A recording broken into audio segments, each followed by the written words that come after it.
Engkau bukan saja melihat dia, tapi dia yang sedang berkata-kata dengan engkau, dialah itu. Saudara-saudara terkasih, kita bersama-sama memasuki Minggu Prapaskah yang keempat. Ini bagian dari pengajaran penting teristimewa kepada calon baptis yang akan dibaptis pada malam Paskah atau sekitar Paskah, untuk menegaskan komitmen mereka dan kesediaan dan kesiapan mereka. Melalui 3 rangkaian yang kita dengar minggu lalu, kisah tentang wanita Samaria, akulah air hidup. Dan jawabannya, percayakah engkau pada dia? Ya Tuhan, aku percaya. Kisah yang kedua adalah yang kita dengar hari ini, tentang orang buta yang disembuhkan. Akulah cahaya dunia. Tentu mengingatkan apa yang menjadi pokok di dalam perayaan Paskah. Lilin Paskah, Kristus simbol cahaya dunia. Kristus cahaya dunia. Dan pertanyaan, apakah engkau percaya? Ya, saya percaya. Dan minggu depan itu Prapaskah ke-5, itu akulah kebangkitan dan hidup. Kisah Yesus bersama Lazarus, Maria dan Marta.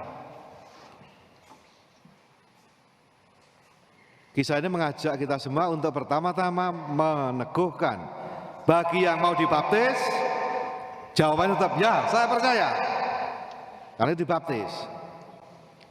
Yang sudah dibaptis, nah, moga-moga makin percaya. Dan nah ini Siloam, diutus apa? Jadi terang. Setiap orang dibaptis pasti diberi lilin yang dinyalakan dari api lilin Paskah, dan dikatakan, terimalah cahaya dunia, Kristus cahaya dunia, dan jagalah ini supaya bernyala terus sampai hari kedatangan Tuhan. Nah gitu. Dan disinilah terjadi transformasi. Dan itulah maknanya pembaptisan. Hidup baru ikut Yesus berarti mengalami transformasi, pembaruan hidup. Itulah diharapkan terjadi dalam hidup kita, juga istimewanya dalam masa Prapaskah ini. Apakah terjadi pembaruan hidup?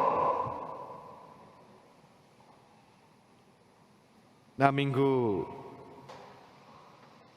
Prapaskah keempat sering disebut sebagai Minggu Letare. Letare berasal dari kata Latin yang berarti bersukacitalah.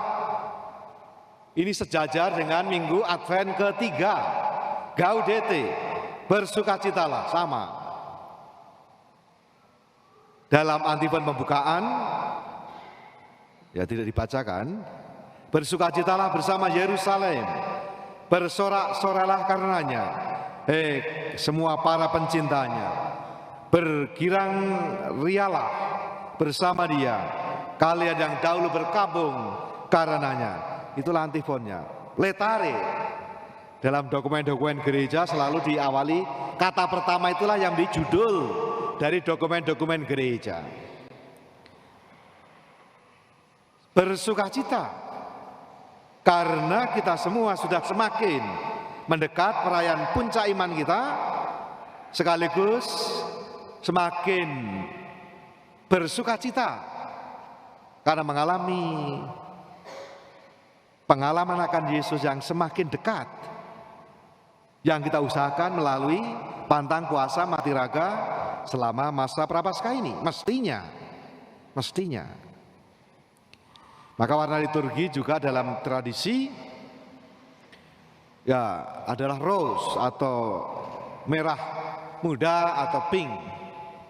Jadi memakai ini seperti ini supaya tahu tradisi gereja bahwa warna pink, warna rose ada tempatnya dalam gereja liturgi, yaitu Minggu Advent ketiga, Minggu Gaudete, dan Minggu Advent keempat, yaitu Minggu Letare.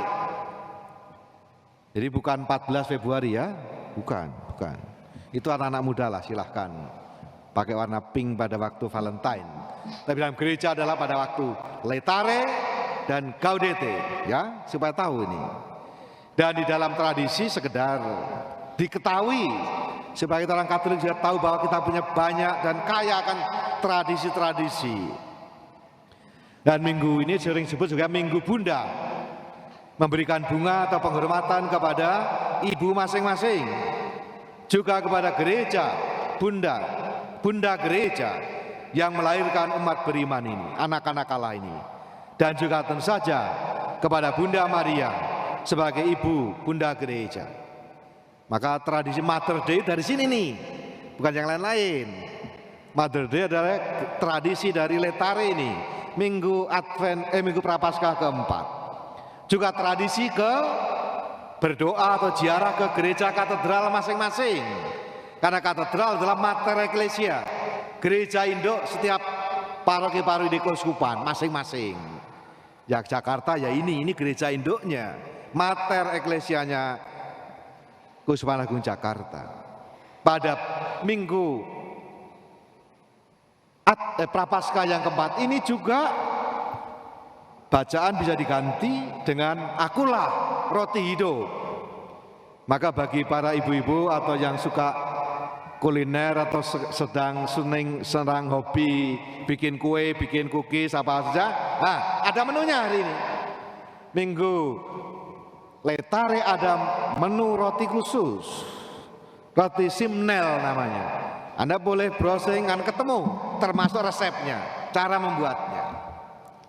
Kalau dalam masa biasa di dalam diisi daging atau macam-macam karena kita sedang pantang puasa, maka isinya adalah buah-buahan. Nah, silakan boleh dicoba, Anda boleh browsing roti simnel akan menemukan termasuk resepnya. Nah, boleh dicoba. Kalau dicoba dan enak ya boleh kirim ke pastoran ya boleh ya. Ada menu khususnya, jadi ibu-ibu boleh daripada ini boleh mencoba resep roti simnel. Itu bagian dari tradisi. Dan pada hari ini kita temanya adalah terang dan sukacita. Itu kata kuncinya. Dan 13 Maret yang lalu kita akan merayakan 10 tahun kepausan dari Paus Fransiskus, pontifikal dari ini. Dan kata pertama dan dua kata kunci dari Paus Fransiskus adalah satu, belas kasih, dua, sukacita. Dan kata pertama disampaikan pada waktu memimpin misa adalah bersukacitalah. Karena ia ingin agar orang Kristiani ini yang jumlahnya 1,2 miliar ini Katolik tidak kehilangan sukacita dalam hidupnya. Kendati banyak tantangan, banyak masalah dalam dunia ini, termasuk dalam masalah pribadi Anda masing-masing. Tapi jangan pernah kehilangan yang namanya sukacita. Karena itu dokumen-dokumen penting dari Paus Fransiskus semuanya menggambarkan sukacita. Pertama, Evangelii Gaudium. Nah, kata pertama dari dokumen itu Evangelii Gaudium. Sukacita Injil memenuhi hati setiap orang yang mengalami diselamatkan dalam Yesus dan percaya kepadanya. Dan tanda kalau orang adalah mengalami sungguh perjumpaan dengan Yesus adalah dua, sukacita dan pembaruan hidup. Pembaruan hidup, transformasi. Dua hal ini yang penting kalau orang sungguh mengalami pengalaman mendalam akan Allah. Itu panggilan kemuritan umum. Panggilan kemuritan kesempurnaan kasih kita adalah panggilan kegurusan, dikatakan gaudete et exultate. Bersukacitalah dan bergembiralah. Lagi-lagi kata kuncinya muncul. Bahwa kita menjadi murid Yesus, menjadi kudus, menjadi sempurna dalam kasih, itu bukan sesuatu yang membuat kita menjadi kehilangan sukacita, bukan beban berat. Makanya masa prapaskah ini juga kita hadapi, kita tanggapi dengan sukacita, bukan dengan beban berat, terpaksa, tapi dengan sukacita. Dan dokumen khusus, panggilan khusus dalam hidup berkeluarga, namanya Amoris Laetitia, sukacita kasih. Nah, semua ada sukacitanya. Pertanyaannya, apakah Anda hari ini bersukacita? Apakah Anda memilih hidup panggilan berkeluarga, perkawinan? Ada sukacita tidak? Gitu. Kalau nggak ada sukacita, ya ada sesuatu yang salah. Ada sesuatu yang mungkin belum pas, mungkin belum benar. Maka Paulus mengatakan, ya, kalau orang Kristiani mukanya ditekuk, mukanya selalu cemberut, mukanya selalu muram dan buram, ada yang salah. Satu, mungkin salah kamar, Anda salah pilihan, ya sudah, Anda nggak cocok dari murid Yesus, ya sudah, silahkan, nggak apa-apa. Daripada ikut Yesus, malah mukanya ditekuk terus. Itu yang itu. Yang kedua, mungkin sudah benar jalan Anda, milih Yesus, ikut Yesus. Tapi ya belum ketemu dengan Yesus yang sungguh. Baru apalan. Karena dulu katekismus atau dulu karena katekese. Tapi belum mengalami perjumpaan pribadi dengan Yesus. Dan dalam gambarnya menarik, kalau kemarin bicara air, menarik. Paulus mengatakan dalam Amoris Laetitia, kasih dalam hidup keluarga, itu seperti air. Air yang sungguh-sungguh mengalir. Kalau mengalir, lancar, jadi sehat airnya, bersih, sehat. Tapi sering terjadi, air kasih itu tidak berkembang, tapi malah menjadi mapet, macet, berhenti. Jadinya apa? Air kalau berhenti jadinya air comberan. Itu kata-kata Franciscus. Ya bahasa Itali tapi ya bahasa Indonesia comberan gitulah. Jadi bisa bau, bisa beracun. Toksik, bisa. Kalau mampet, kalau macet, kalau tidak berkembang. Yang diharapkan adalah air. Ingat peristiwa Kana, dari air jadi anggur. Itu kasih Kristiani yang sejati. Makin tua, anggur itu makin tua, makin mahal, makin enak. Maka hidup Kristiani ini kalau mampet, bisa jadi comberan. Kalau hari ini lilin, cahaya, kalau sekitar kita ini gelap, jangan buru-buru menyalahkan orang lain, pihak lain. Sebagai murid Yesus, pertama-tama harus bertanya pada diri sendiri, apakah aku sebagai orang yang diberikan lilin, cahaya Kristus, nyala tidak? Nyala tidak? Kalau mati ya sudah, gelaplah hidupmu. Sama sekarang ini ya. Ya kita prihatin ya. Sekarang banyak nama-nama yang sering muncul di TV itu ya. Nama-nama ya patut diduga itu nama baptis itu. Patut diduga.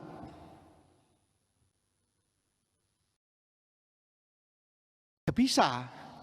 Kalau namanya mengaku Kristiani tetapi hidupnya dalam kegelapan. Tidak ada lagi cahaya Kristus dalam hidupnya. Itu bisa terjadi. Maka kita diajak untuk sungguh memelihara ini. Supaya dikatakan pesannya nanti diingat ya, kalau baptis itu terimalah cahaya Kristus. Jagalah dan peliharalah supaya tetap bernyala terus sampai pada hari kedatangan Tuhan. Nah itu tugasnya. Kalau hidup kita sungguh-sungguh menghidupi nilai-nilai Kristiani, maka kita bisa menjadi garam dan terang dunia. Itulah utusan kita. Jumlah kecil tidak masalah kalau kita nyala. Kalau sebagai garam asin. Dikatakan dalam Injil apa? Garam kalau tidak asin lagi mau diapain? Selain dibuang dan diinjak-injak orang. Sama. Ini orang Kristen sudah kecil, tidak mutu juga, ya udah, Anda nggak ada gunanya. Tidak ada gunanya. Kecil mungkin dalam jumlah, tapi kalau Anda berkualitas, bermutu, bisa menjadi terang dimanapun, karena kegelapan pada dirinya tidak ada. Bagi kita orang Kristiani, kegelapan pada dirinya tidak ada. Yang ada adalah tidak adanya terang. Jadi sebagai orang Kristiani kita bisa bilang, kalau sekitar kita gelap, jangan-jangan setiap orang Kristiani yang punya terang itu nggak nyala. Kalau saja satu nyala dan menyalakan pada yang lain, jadi terang. Maka mari kita menjaga nyala api ini. Ya, kalau tidak, kita ini di Indonesia apalagi ya, kita ini kan cuma sedikit. Dikit tapi nggak mutu, ya udah, nggak ada gunanya.